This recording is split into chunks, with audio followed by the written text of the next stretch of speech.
tuve a mi alcance mi primer lápiz y papel, empecé a garabatear algunas cosas que para mí eran divertidas, es decir, dibujar era una diversión.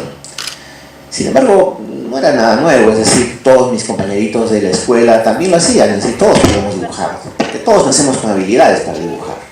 Lo que pasa es que en el camino el sistema se encarga de situarnos en lo que vamos a hacer en el futuro, es decir, en la escuela, en la casa, y el sistema mismo nos dice que cuando tenemos algunas habilidades artísticas lo mejor es estudiar otra carrera, ¿verdad? O sea, como ingeniero, como médico, como arquitecto, pero no como artista, porque si vas a ser artista pues te vas a morir de hambre, ¿no? Y eso es un poco lo que refleja esta viñeta del Roto que dice: si todos caminamos en la misma dirección, ¿cómo sabemos que no hay otra? Muy interesante lo que dice Roto. Y eso es un poco lo que nos pasa. Yo descubrí que el dibujo y la caricatura eran una forma de expresión de una manera muy distinta, es decir, a través de la censura y la presión del poder político. Y esa es un poco la historia que les vengo a contar hoy día. Cuando yo tenía 21 años de edad, yo estaba en la Universidad Nacional de San Agustín estudiando la carrera de biología, cosa que por supuesto después abandoné.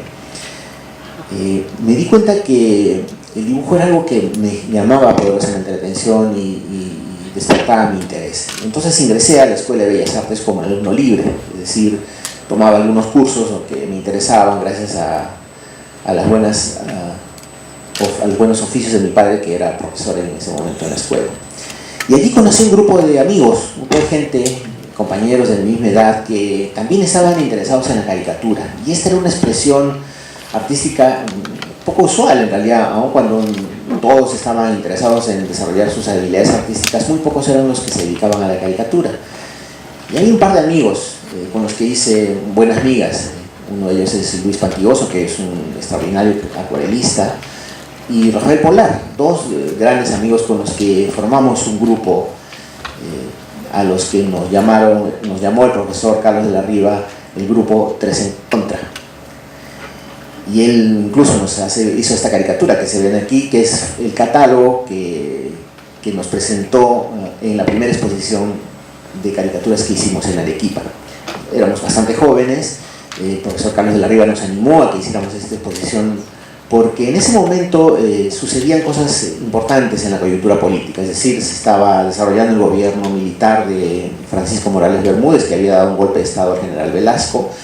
La situación política era muy caótica, habían implementado medidas económicas muy drásticas, había pobreza, había desilusión, muchas protestas en las calles, los maestros habían tomado, se habían declarado en huelga indefinida, no había clases, había policías por todos lados, había represión, es decir, había un momento político muy complicado. Y eso es lo que nosotros buscamos reflejar en esta exposición de caricaturas que le hicimos en las galerías La Mesa, en lo que fue el Banco Popular.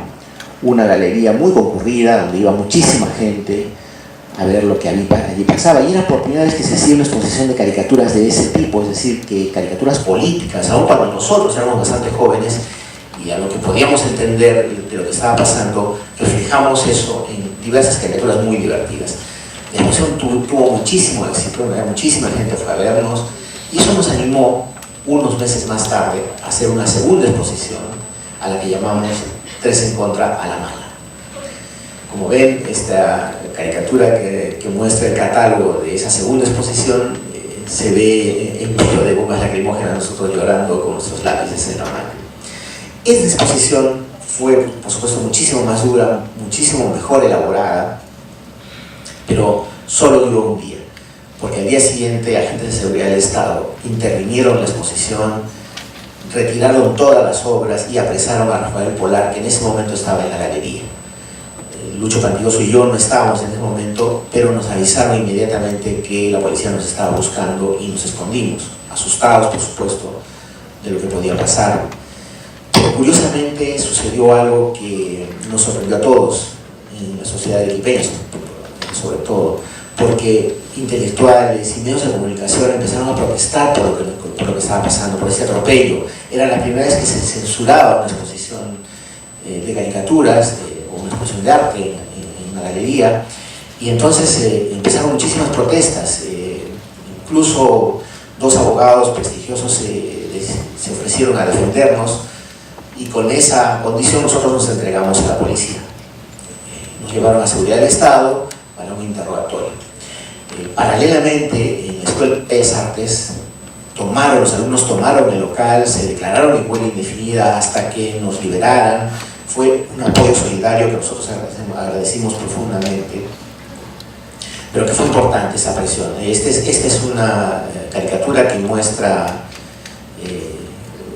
el volante que circuló, y en el reverso estaba el manifiesto de los estudiantes de la Escuela de Bellas Artes. Bueno, nosotros fuimos trasladados a seguridad del Estado. Allí pasamos la noche con un duro interrogatorio, casi como en las películas, con un foco delante y policías interrogándonos sobre lo que estaba pasando. Yo, como ven, yo he rescatado algunas de las caricaturas que formaron parte del expediente, porque estas son fotografías, como ven, con sellos y con las costuras del expediente judicial, donde muestran algunas de las que pude rescatar, es decir, porque estas caricaturas luego desaparecieron. No sé si se las quemaron, las robaron o fueron a parar a la casa de algunos de los policías. Pero bueno, estas son algunas de ellas, ¿no? Y esta es una mía, por ejemplo, como ven, un dibujo todavía rudimentario, donde un militar le dice al otro: yo creo que deberíamos exterminarlos con cámaras de gas, crematorios, torturas, fusilamientos. Y el otro le responde: no es necesario, con la operación Silva Arruete basta. Bueno, Silva Arruete era el ministro de Economía de ese momento, y en realidad, como era una política económica tan dura, en realidad la gente se estaba muriendo en las calles. Y eso es lo que trataba de aclarar. Y esa criatura tiene una anécdota muy divertida, porque el policía, mientras me la mostraba y me la ponía delante mío, me decía, por señalar al militar que está con los anteojos, me decía: este es el ministro Héctor Prada, que en ese momento era el ministro del Interior. Y yo le dije: no, no es. Y me dijo: sí es. Y yo le dije que no, pero está igualito. Me dijo: bueno, pero no es, le dije yo. En efecto sí lo era, pero yo me negué a aceptar que él era el caricaturizado. Esta es una caricatura de Lucho Mentigoso, también como ven del expediente judicial, que dice: animal color verde, tamaño medio, y que cuando se junten manadas es agresivo y ataca al hombre. ¿Qué será que será? Y atrás se ve a unos policías vestidos de verde, por supuesto, persiguiendo a un maestro. Esta es otra caricatura mía, donde dibujo al Perú como si fuera una calavera, un esqueleto muerto. Un esqueleto muerto, no, ya está muerto. Que causó también muchísima polémica. Esta es otra caricatura mía, donde se ve un cochabús que está haciendo un poco de humor también con este tipo de cosas, ¿no? Donde dice: tira la gorda, dice: no, el jefe ha dicho que solo los maestros. Y bueno, y en realidad eso es lo que pasó. Nos censuraron, nos llevaron a seguridad del Estado, nos interrogaron, nos pasaron al juez, y el juez en ese momento decidió, miró las caricaturas, y a pesar de que él se recibió muchísimas presiones de parte del gobierno, dijo: yo considero que esto es un atropello y que ustedes deberían ser liberados, así que los condeno a que me hagan una caricatura a cada uno de ustedes.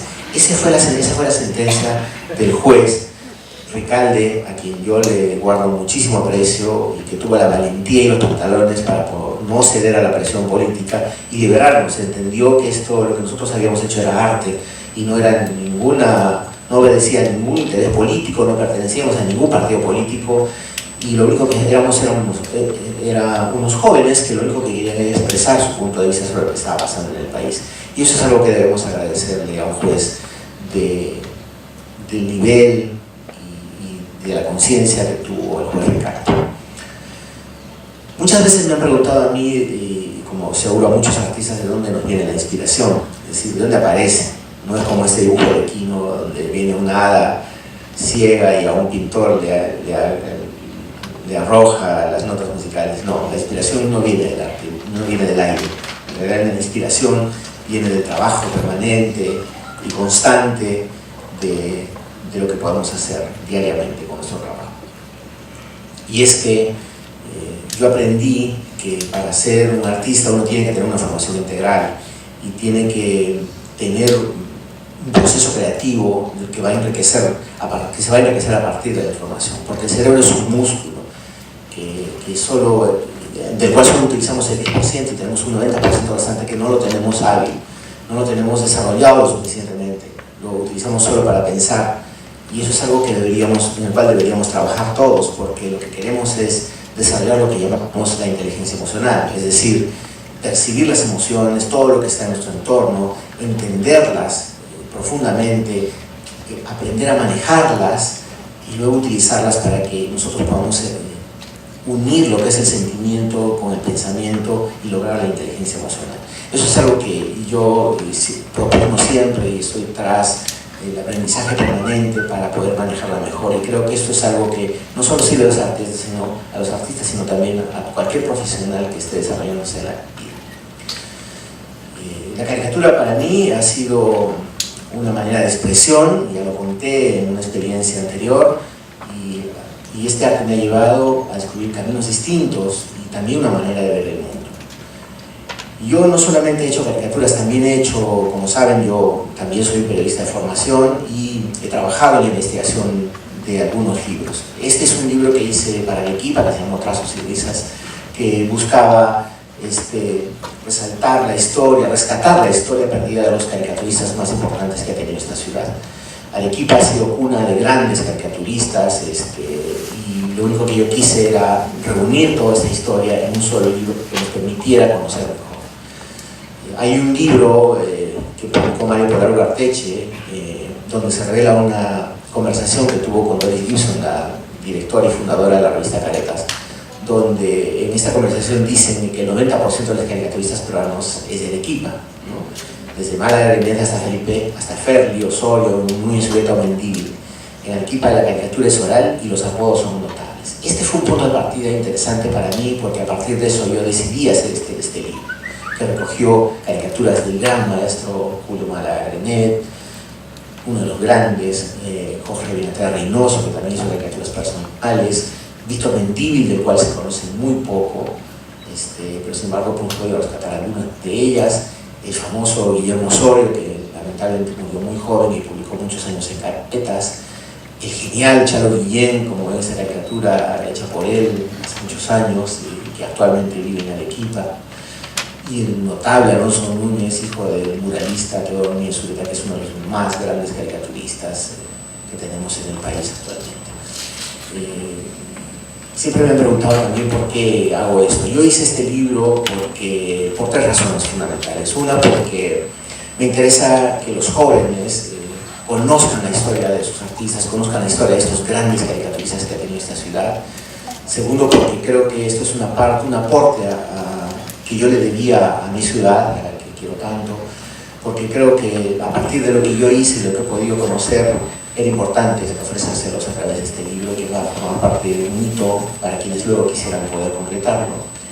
Y finalmente, porque amo profundamente esta ciudad. Muchas gracias.